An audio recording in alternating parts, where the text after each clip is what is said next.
Ya, terima kasih Mas Slamet. Assalamualaikum warahmatullahi wabarakatuh. Waalaikumsalam warahmatullahi wabarakatuh. Alhamdulillahirrahmanirrahim. Allahumma sholli ala Sayyidina Muhammad. Tadi pertanyaannya itu banyak itu borongan itu. Jadi saya harus bahas bagaimana. Oke, sebelum tadi kaitannya dengan ekonomi dan tambang mungkin ya. Fokusnya ke sana ekonomi dan tambang. Saya ingin sedikit menyambung yang disebut Pak Abdullah terkait korupsi ya. Hanya ingin memberikan pendapat saya tentang sikap Prabowo itu.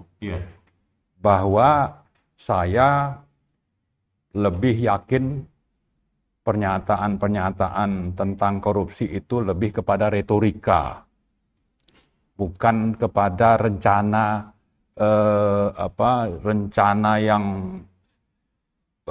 dasarkan pada tekad yang kuat, bukan. Ya, retorika bahwa nanti dengan begitu ingin ditunjukkan kepada publik beliau akan melakukan ini, menangkap itu, ya mau katanya sampai ke kutub gitu ya, ngejar. Tapi yang di depan mata aja itu sudah cukup buktinya tidak dilakukan apa-apa begitu ya. Nah, jadi hanya retorika. Yang kedua, saya melihatnya ini menunjukkan bahwa cengkeraman Jokowi yang melanggengkan atau yang membuka begitu banyak pintu-pintu korupsi yang melibatkan Jokowinya sendiri itu masih kuat untuk berani dibuka oleh Prabowo. Jadi masih dicengkram. Jadi bagaimana mau bertindak, mau berbuat sesuatu. Yang ketiga, saya khawatir bahwa Prabowo sendiri tersandra kasus-kasus korupsi.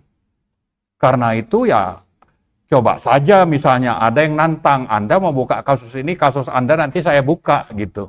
Maka dia akhirnya tidak berani melakukan apa-apa. Jadi tiga hal itu saya kira perlu menjadi catatan kita. Hanya retorika, masih dicengkram oleh Jokowi, lalu ada kasus yang membuat Prabowo itu tersandra untuk berani mengusut kasus-kasus korupsi besar misalnya. Dan itu sangat banyak ya. Masalah misalnya Blok Medan, masalah korupsi yang di bubble soal timah misalnya yang nilainya ratusan triliun tapi yang dijadikan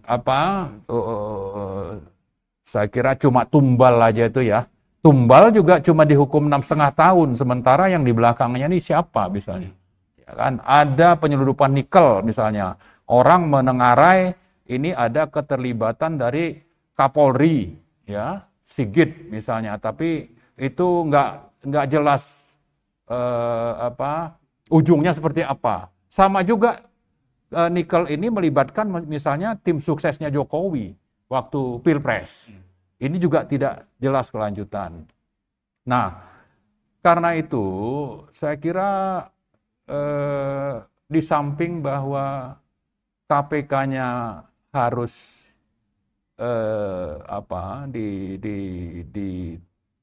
dirubah undang-undang dasar untuk melakukan penuntasan korupsinya. Tadi Pak Abdullah sudah sebutkan tentang perlunya penerbitan Perpu, dan kalau itu bicara Perpu itu ada ranah yang memang lebih dominan peran presidennya, Prabowo-nya. Ini jadi tantangan bagi Prabowo. Kalau Anda memang bukan retorika, cuma omon-omon, ya buktikanlah dengan Anda menerbitkan Perpu bahwa korupsi ini sudah sangat banyak merugikan negara dan rakyat, maka buktikan dengan menerbitkan Perpu. Saya kira rakyat akan mendukung itu. Karena kalau diproses dengan adanya amandemen undang-undang di DPR itu di samping panjang, saya kira nanti intervensi oligarki itu akan masih akan sangat kuat untuk supaya itu akhirnya tidak jadi dirubah. Tapi kalau Perpu sepanjang presidennya tidak omon-omon itu bisa dilakukan. Kemudian juga soal tadi yang saya sebut itu daftarnya sangat banyak ya. Bisa lebih dari 10 kasus-kasus besar yang bisa ditunjukkan oleh Prabowo bahwa dia serius ingin menuntaskan kasus itu. Tapi kalau dengan ucapan dengan pernyataan mau damai, ini saya kira ya retorika dan omon-omon saja, dan kita tidak banyak berharap. Karena itu di samping tadi Perpu, kita minta bukti Presiden itu melakukan sesuatu yang signifikan, tapi saya kira rakyat juga perlu berbondong-bondong untuk menuntut ya. Dan menuntutnya itu di samping ke DPR juga kepada pemerintah, dan ini bisa ditunjukkan dengan aksi-aksi. Nah, cuma memang aksi kalau terkait korupsi itu agak susah untuk menggalang massa, ya. Maka saya kira yang bisa menggalang massa, yang akhirnya nanti dari situ rakyat ini bisa menuntut ke masalah korupsi, tapi dimulai dengan kasus yang justru menyangkut hidup dan kelangsungan hidup orang secara kemanusiaan ya. Karena ini dijamin oleh Undang-Undang Dasar dalam 10 items yang ada dalam konstitusi itu ya. Ada misalnya kasus sampai 6 ketentuan HAM dalam Undang-Undang Dasar kita itu dilanggar dalam proses atau dalam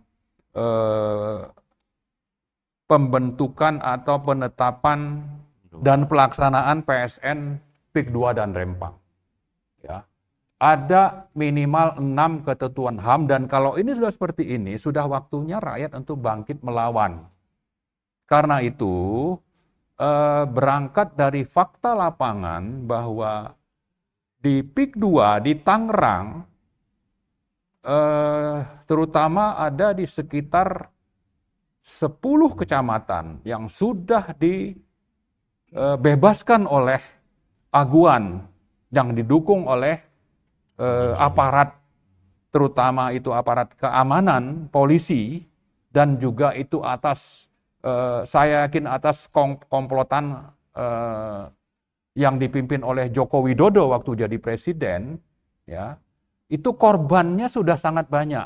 Ada yang mati, tapi banyak ribuan, puluhan ribu orang yang kehilangan tempat tinggal dan kehilangan mata pencaharian. Tapi nanti yang namanya rezim oligarki ini akan menyuarakan kepada rakyat bahwa proyek ini proyek ramah lingkungan, sama dengan di Rempang ya. Ada Eco City, lalu di sini ada Tropical Coastland kalau bicara di Banten. Lalu ini akan mendatangkan investasi. Ada katanya sampai 2030 itu sekitar 60 triliun. Akan membuka lapangan kerja. Berapa banyak? Sekitar 6.000. Lalu yang tidak langsung itu sekitar 60-an ribu orang katanya. Lalu ini akan memicu pertumbuhan ekonomi. Menambah misalnya pendapatan daerah dan rakyat. Tapi ini kan cuma gimmick untuk menunjukkan bahwa ini sesuatu yang akan mendatangkan manfaat, tapi manfaat untuk siapa? Manfaat untuk para investor dan para pendukung oligarki. Tapi rakyat yang saya sebutkan tadi, ya, itu kehilangan tempat tinggal dan mata pencaharian. Artinya proyek PIK 2 ini, ya, kita fokus ke PIK 2 misalnya, kita bahas nanti soal Rempang, tapi PIK 2 ini menghilangkan mata pencaharian lebih dari misalnya 20.000 nelayan, petani, petambak, yang itu tercerabut dari tempat tinggalnya yang sudah ditinggali misalnya ratusan tahun. Alasannya tadi itu, ini mendatangkan investasi, ini hijau, ini akan ada pertumbuhan ekonomi, membuka lapangan kerja, tapi untuk siapa? Nanti pekerjanya seperti yang terjadi di sektor nikel, disebut hilirisasi, tapi mayoritas pekerjaannya itu dari Cina. Orang kita itu hanya jadi buruh. Nah, sama juga nanti. Seperti teman kita Pak Said bilang, nanti akan ada pembangunan Surabaya Frontline. Ya, yang dibangun itu adalah mereklamasi laut di sekitar Surabaya, di pantai utaranya, tapi ini yang nanti akan seperti menjadi Hong Kong. Hong Kong di Surabaya. Chinatown. Nanti orang kitanya itu hanya jadi pekerja yang di Surabaya itu. Sama ini, dibersihkan ya, lahan yang ada di utara Kabupaten Tangerang itu sampai nanti Serang itu juga ada kecamatan yang dibebaskan, dibersihkan dari orang-orang pribumi untuk nanti jadi pekerja kasar dan tidak dipedulikan bahwa mereka diusir dari sana, tempat tinggalnya seperti apa, lapangan pekerjaannya seperti apa, sama juga dengan di Rempang, Eco City katanya. Tapi yang nanti datang, yang dapat keuntungan besar itu ya si oligarki, konglomerat, lalu nanti pendatang dari Cina sana. Sementara kitanya ini, pribuminya, itu tersingkirkan. Disebutkan bahwa ini akan buka lapangan kerja untuk siapa? Ya, lalu kalau memang dipindahkan, ya cari dulu tempat tinggal penggantinya, tidak dipaksa, ya tidak dipaksa dan ditindas. Nah, yang adalah penindasan ala VOC, dan itu sudah terjadi dan kita punya bukti yang sangat banyak. Nah, bicara PSN misalnya, yang dikasih kesempatan atau dikasih status PSN itu hanya 1.756 hektar. Tapi yang dibebaskan itu puluhan ribu hektar ke arah barat. Lalu memakai label bahwa ini proyek PSN. Padahal yang dapat status itu hanya 1.700. Yang puluhan ribu itu hanya dipakai oleh si rezim oligarki itu sebagai alat untuk menyingkirkan rakyat secara paksa, secara zolim. Jadi rakyat itu disingkirkan secara zolim oleh rezim ini. Yang dipimpin siapa waktu itu? Joko Widodo. Lalu ada Agwan di sana dan sekarang banyak, ya, termasuk dari DPD yang namanya Yoris Sampono yang dari PANI misalnya, itu ikut-ikutan memanipulasi rakyat untuk mengatakan ini sesuatu yang benar. Padahal tadi kezoliman itu sudah sangat faktual di lapangan. Itu sebabnya kalau tadi saya bilang rakyat untuk bangkit, ini contoh nyata ini. Kalau Anda peduli, mari bangkit rame-rame.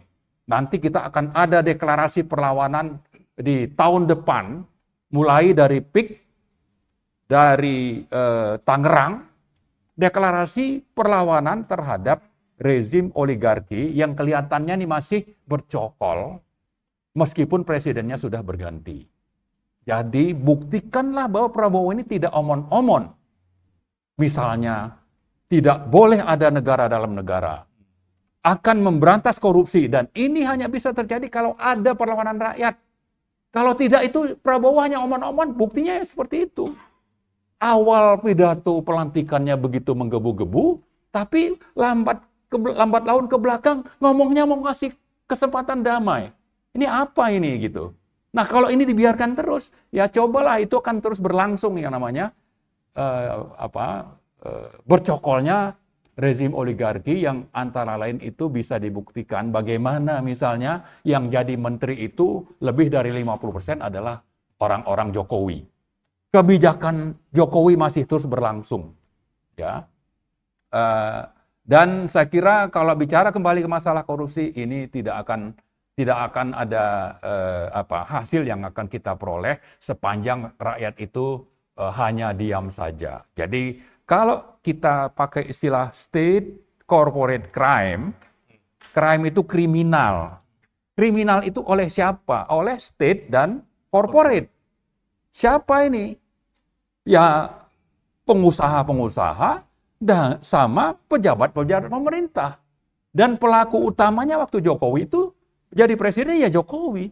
Itulah pelaku-pelaku kriminal yang wajib dipidana ya kalau negara ini mau bersih.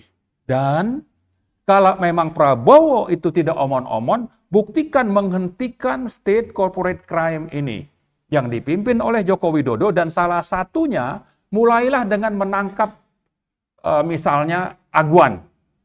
Itu contoh sangat nyata kejahatan yang dilakukan oleh state corporate crime ini. Contoh paling nyata yang alat buktinya sudah lebih dari cukup. Tinggal sekarang ada nggak kemauan dan komitmen dan sesuai antara perkataan dengan perbuatan yang selalu dikatakan oleh Prabowo dan yang di rakyat tunggu adalah perbuatan Anda itu seperti apa. Kalau tidak memang kita tidak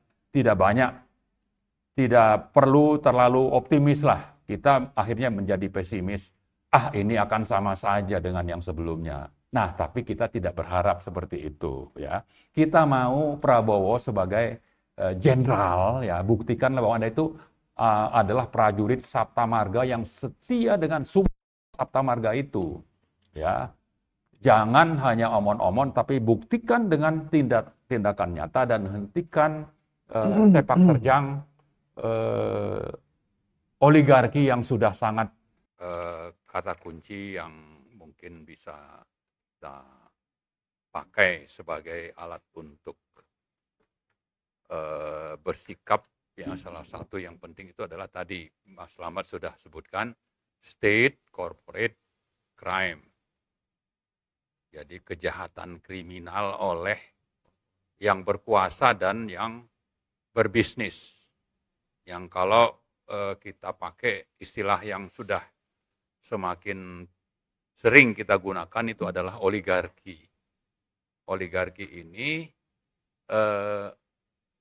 bukan cuma bermain di hilir seperti di peak, tapi juga di hulu seperti dalam membuat kebijakan dan peraturan atau undang-undang.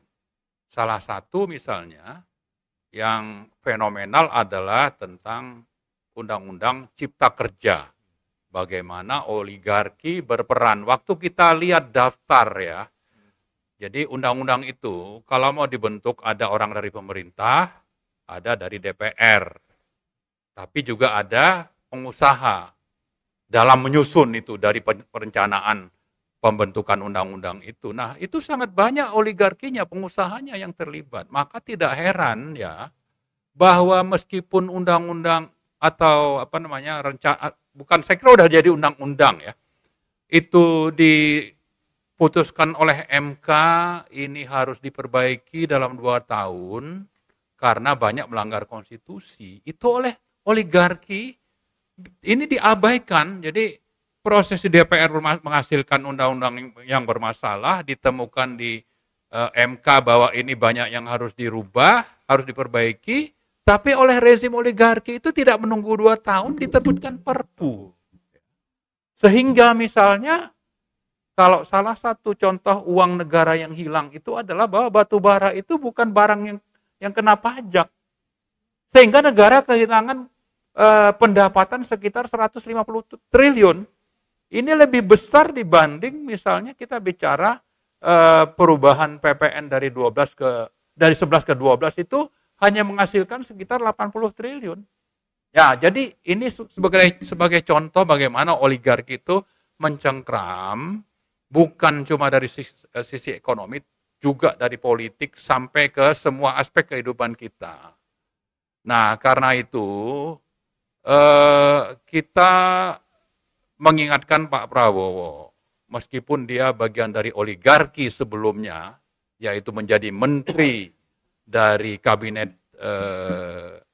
Jokowi, kita berharap setelah jadi presiden itu berubah, jangan lagi menjadi bagian dari oligarki. Ya, oligarki itu salah satunya kan berhasil merubah undang-undang KPK untuk bisa membuat para koruptor itu lolos. Ya, buktikanlah, jangan Anda pertahankan itu atau laksanakan itu rencana mau berdamai dengan koruptor, ya kan? Kemudian bicara PSN ini kan salah satu contoh proyek oligarki yang fenomenal, yang biadab, yang lebih jahat dari penjajah. Janganlah Anda teruskan ini. Nah, ini contoh-contoh yang saya kira kita ingatkan ke Prabowo bahwa Anda sekarang jadi presiden. Berubahlah posisi Anda, bukan lagi menjadi bagian dari oligarki, tapi menjadi bagian dari rakyat Indonesia yang sudah terlalu banyak dizolimi, dijahatin oleh rezim oligarki yang dipimpin oleh Jokowi. Mari buktikan bahwa Anda memang tidak omon-omon, ya. Saya ingatkan istilah omon-omon ini muncul di Januari 2024 saat ada debat capres yang akhirnya populer nih istilah omon-omon. Nah, kita tidak mau istilah ini ternyata sangat pantas juga disematkan kepada Anda sebagai presiden. Kalau omon-omon itu Anda ngeritik Anies karena dianggap retorika tidak sesuai antara perkataan dengan perbuatan, ini muncul dari Prabowo. Karena menganggap Anies ini hanya omong kosong. Bahwa saya misalnya katanya itu waktu itu kalau bicara pertahanan lebih paham dan yang saya omongkan itu adalah benar. Maka dia pakai untuk menyerang Anies itu istilah omon-omon. Nah sekarang sudah jadi presiden, jangan justru bahwa label omon-omon ini lebih pantas disematkan kepada Anda sebagai presiden. Buktikan bahwa Anda memang presiden yang sesuai antara perkataan dengan perbuatan. Jadi jangan bela oligarki, jangan menjadi bagian oligarki, tapi jadilah bagian dari rakyat yang sudah sangat dizolimi dan ingin perbaikan. Buktikan bahwa Anda akan melakukan perbaikan termasuk menangkap para koruptor. Dan koruptornya itu salah satunya adalah Jokowi, kemudian ada di sana Aguan, ada Salim, dan sekian banyak menteri, termasuk misalnya Airlangga yang terlibat dalam mafia CPO. Ya, mafia CPO. Kemudian Bahlil itu adalah bagian dari mafia tambang. Ya, kemudian saya kira Erick Thohir dan sebagainya. Buktikan itu. Saya kira itu saja. Makasih.